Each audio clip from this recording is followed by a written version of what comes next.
Hi, this is Tom Soane, and the question I am asked more than any other question by property investors is how can I get the best return on investment for my money?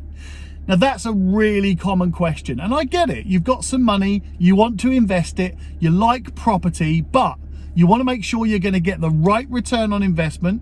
It's low risk, low maintenance, you're going to get the right tenants, it's not going to fall over, it's a good property that's not full of problems. I understand, I get it, I'm the same, that's all I want too. But this person yesterday came to me and said, Tom, I've got just over £100,000 that I want to invest in property. How can I make sure I get the best return on investment? I don't want to take big risks. I don't want bad tenants. I don't want dodgy areas. I just want a good property, a good return on investment, and to make sure that my money's safe. Now that is a really common request. And I think, look, if you've got an inheritance, if you've got redundancy pay, or you've got a pension, or you've got savings, or you've just got equity in your property that you want to release and you want to make it work for you, what is the best way that you can get the best return on your investment? And there is a strategy for that. Now, people are different. Some people have different strategies to others. Sometimes you can go to Samuel Leeds and he's got one strategy. You can go to Rob Moore or Mark Homer. They've got another strategy. Alan Curry's got another strategy. There's lots of different property people in the country and in the world that have their own strategies. So this guy came to me.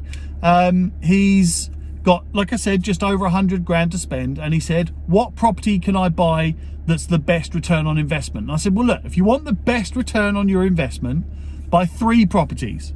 And he said, what? I said, yeah, buy 3 properties. Now, bearing in mind, the average house price down in my area is a good couple hundred grand. So, you know, he's confused. And I said, yeah, so you've got just over 100 grand. He's actually got £108,000 we worked out. He's got just over 100 grand. That to me says you've got 3 deposits for 3 properties with 3 mortgages. Now, before you stop this video and say, well, no, I don't want a mortgage. Why not? Because mortgages is a way to get more property, meaning you get more income, spread the risk, you get less risk. In fact, the mortgage company's taking a risk.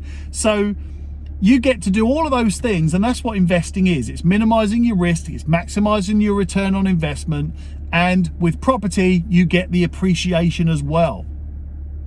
So how does that all work? Well, first of all, you take your first property, you put down a 30 grand deposit, and you buy the place and you rent it out. Brilliant. You've got 30 grand deposit, you've got the rest in a mortgage. Let's say you buy something for 120 grand. There you go. Job number 1 done. Now, your mortgage payments on that 90 grand mortgage are going to be something in the region of, I don't know, 300 quid a month, but you're going to rent the property out for 750, right? So you can see where the value is there. So that one property is going to generate you £450 a month. Now do that 3 times. So it's 450 on one property, 900, 2 properties, and £1,350 per month for 3 properties. That's net profit, £1,350 coming in every single month. But there's more. You've also got 3 properties. Now, if you just went out and bought one property for £108,000, the most you could probably rent that for is about £650 a month. This is in my area. The maths is still the same for your area. So you got one, let's say you bought one property with £108,000. You're going to rent it out for 650 quid. All right, you got no mortgage. Yes, but you're only getting £650 a month. Now, let's say that tenant moves out and it takes you 2 months to refill that property, to find a new tenant for that property. Now, you might think, no, because I buy brilliant properties and the tenants always want my properties and there's always a high demand for the properties that I buy. Yeah, great, okay. I've heard it all before. I've been doing this for 20 odd years and I've heard it all before, I promise you. Let's just say that happened. That's all your income gone. Your entire rent income gone. Now let's say you've got 3 properties. Now each one is earning 400, 450 a month. Let's just say the 450 like we said earlier. And one of your tenant moves out and it takes 2 months to refill that property. That's only 1/3 of your income gone. you still have the other 2 properties producing income. You're spreading your risk. So not only have we increased your income, so rather than buying one property that's going to earn you £650 a month with no mortgage, you've now got 3 properties that are generating you £1,350 a month net profit, all income. Yes.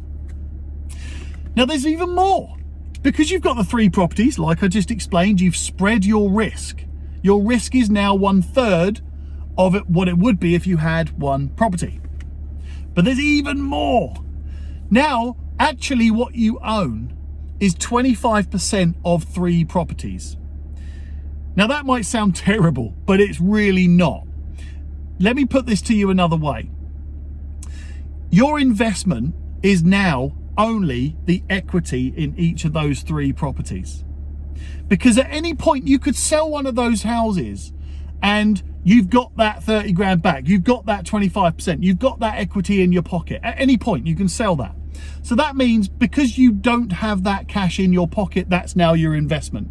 That's called true yield, right? That's how you calculate true yield. What is your actual investment?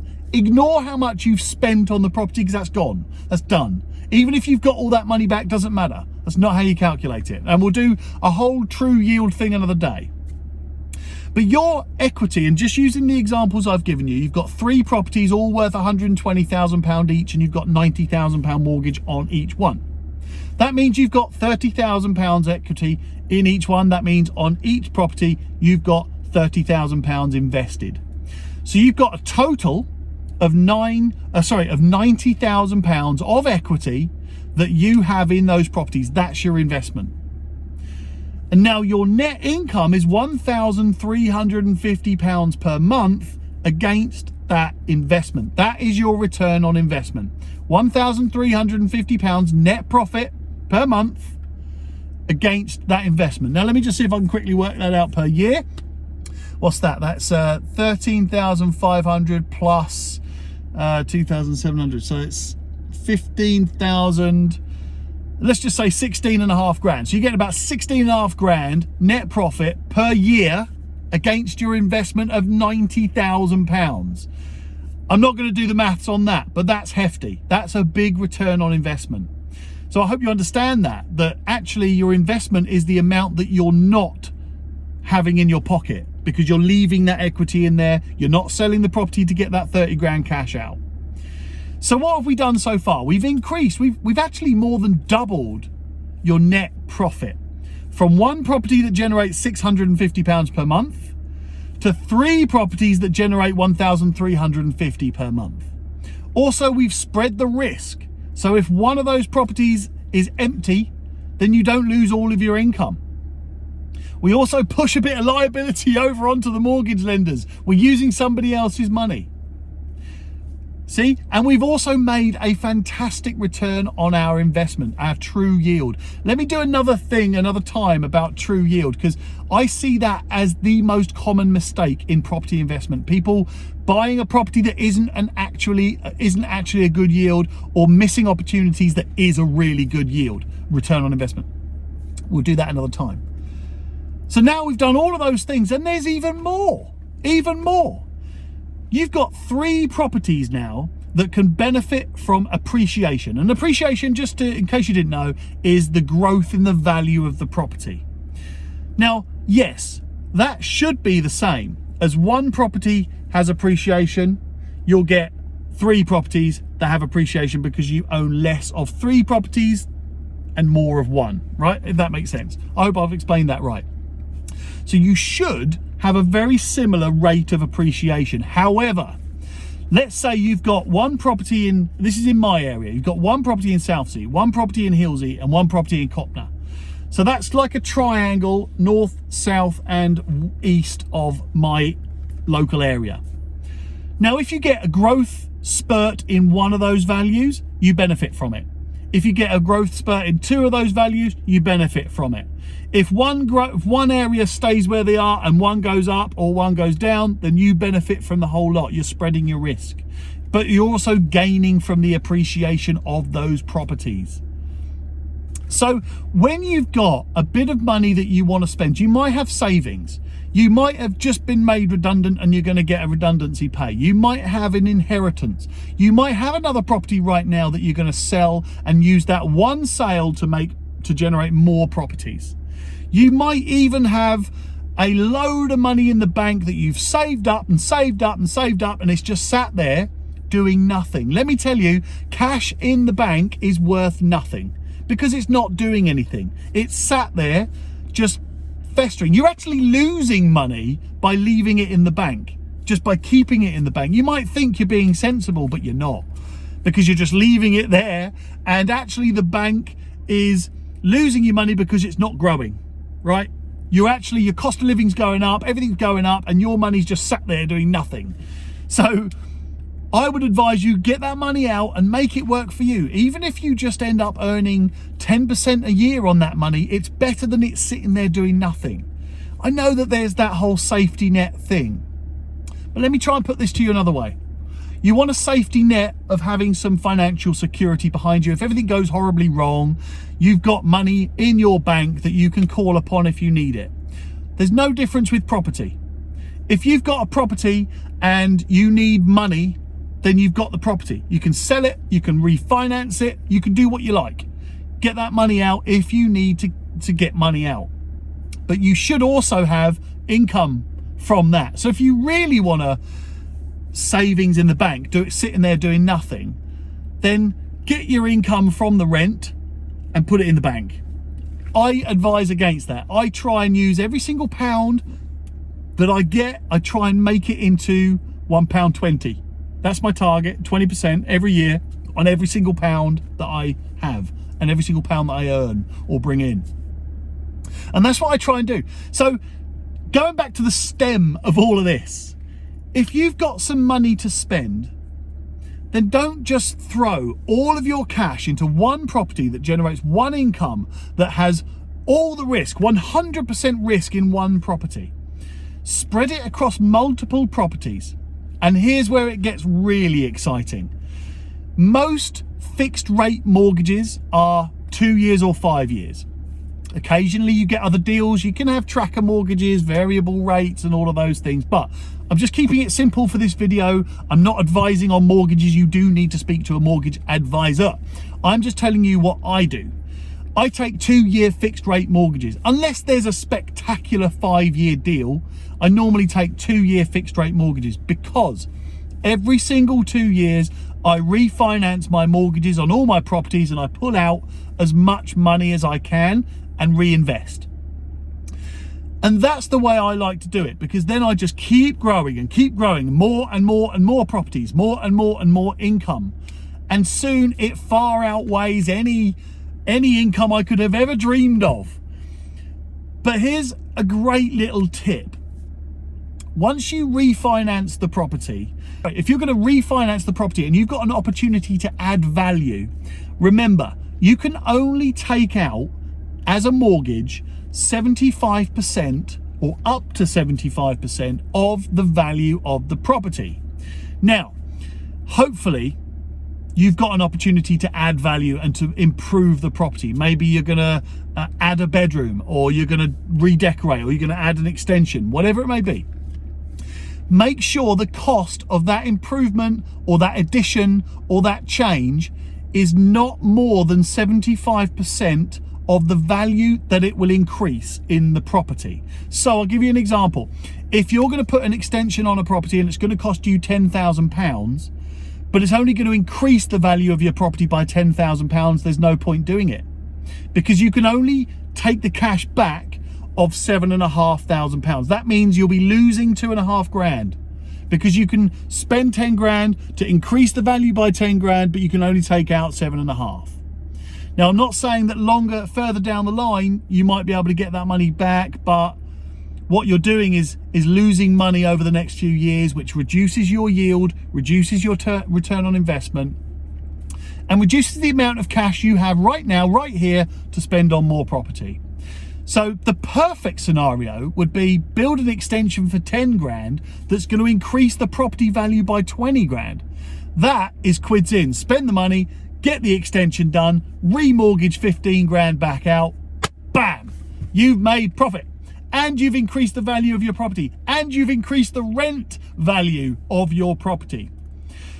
It's just a really good way of making all of your money work for you, because that's what we've got to do. We have to make our money work for us. It's no good sitting in the bank. It's no good sitting there doing nothing. It's no good living in it. If you've got loads of equity in your property, you're just living in your cash and it's not doing anything for you. You've got all of that cash available to invest in property, but you're really intent on paying off your mortgage. But why? It's just money being dead and sat there doing nothing. Actually, what you could do, and I know this is an uncomfortable area for some people. Some people see mortgage as debt, and all right, it is debt, but debt is good if you use it to your advantage. So many people are intent on paying off their mortgages, and I get it. It's a security net. It's safety for them. Maybe they've been raised that way. But let me give you an example. If you've got a property that's worth 200,000 and you've got £100,000 left on your mortgage, and you're just intent on paying that off, you've got 100 grand that you could spend. Well, no, actually that's a lie. You've got 50 grand that you can spend, because remember what I just said, you can only mortgage out 75% of your value. Now, if you take out a load of money from your own property, you could invest that in property that ends up paying off your mortgage for you. Now we're talking. If you've got 500 quid a month in net profit coming into you that then is just paying off your mortgage, that means your mortgage is taken care of. That's going to be paid off, because that's what you wanted. You wanted the mortgage paid off. That's going to happen now, but it's going to be paid off for you. That's the result. What a dream. You get your mortgage paid off for you. And I bet if anyone came to you and said, oh, I'll tell you what, I'll pay off your mortgage for you, you'd say, yeah, all right, cheers. Well, that's what's happening. You can do it. So you're sitting on money. Whatever money you're sitting on, whatever cash you're sitting on, inheritance, redundancy, pension, equity, savings, whatever it is, you can use that and you can turn it into more money. That's what real people in money do. They make every single pound work for them. And that's how you can make every single pound work for you in property. So the next time you ask me the question, what's the way to get the best return on investment for my money in the safest way possible with the lowest risk possible, then I'm going to tell you, buy as many properties as you can and use someone else's money to buy them. I hope that helps. That's my strategy. That's the way I do things. And I think you talk to Samuel Leeds, you talk to Alan Curry, you talk to Rob Moore, you talk to Mark Homer, you talk to all these people that are in property, David Siegler, all of the names that I could mention under the sun. All right, lads, then they'll tell you the same thing. Debt is fine as long as you use it to your own advantage. So I hope that helps. And the next bit from that, once you've bought that property, is you've got to become an anonymous landlord. You have to become an anonymous landlord. And remember, the anonymous landlord isn't a thing. It's not a product. It's not a training course. It's a way of life. It's a quality of life. It's a business mindset. It's a system of automation. It's the way that you can have all of the money that you want without investing any time or any effort or any energy. The anonymous landlord is the pinnacle, the elite. It's what everybody should be. And that's what I am all about. I am an anonymous landlord myself. That's why I've got all this time to do these funny videos. And I'm an anonymous landlord in my life. I have a great social life, a great family life. I have all the free time that I want. And I've got money coming in from property. And I want to share that with you, but that is a whole different thing. If you like podcasts, I have launched the Anonymous Landlord podcast. It's phenomenal. It's one of a kind. There's nothing like it. It's where I share some real deep truths about the property industry and about all the properties that I'm investing in. I'll share each deal, how much money I make, how much money it costs, what I spend on, what I started with. I share absolutely everything, but I also share some advice about becoming an anonymous landlord yourself. I interview some of the top people in the property industry, and I get right in deep, so to speak. I go really deep about their successes, their horror stories, their warnings, their advice, how they made it, where they started, because that's what we all want to know. Where did they start? How did they make it so successful? But all of those things are in this podcast. All you've got to do is subscribe to that so that I can send you a notification as soon as a new episode is out. It's called The Anonymous Landlord. It's with me, Tom Soane. And I hope you found this video useful. I've really enjoyed talking about it. It's one of my favourite topics, investing in property. I love the numbers. I love the maths. I love the creativity. I love the imagination about it. And hopefully you do too. Everyone wants to be in property. Everyone. So if you found that useful, then let me know. The way you let me know is by liking this or stick a comment down, whatever. I don't mind, but only if you find it useful and only if you think other people would find it useful too. So that's it from me. Don't forget the podcast, The Anonymous Landlord, and I will see you then.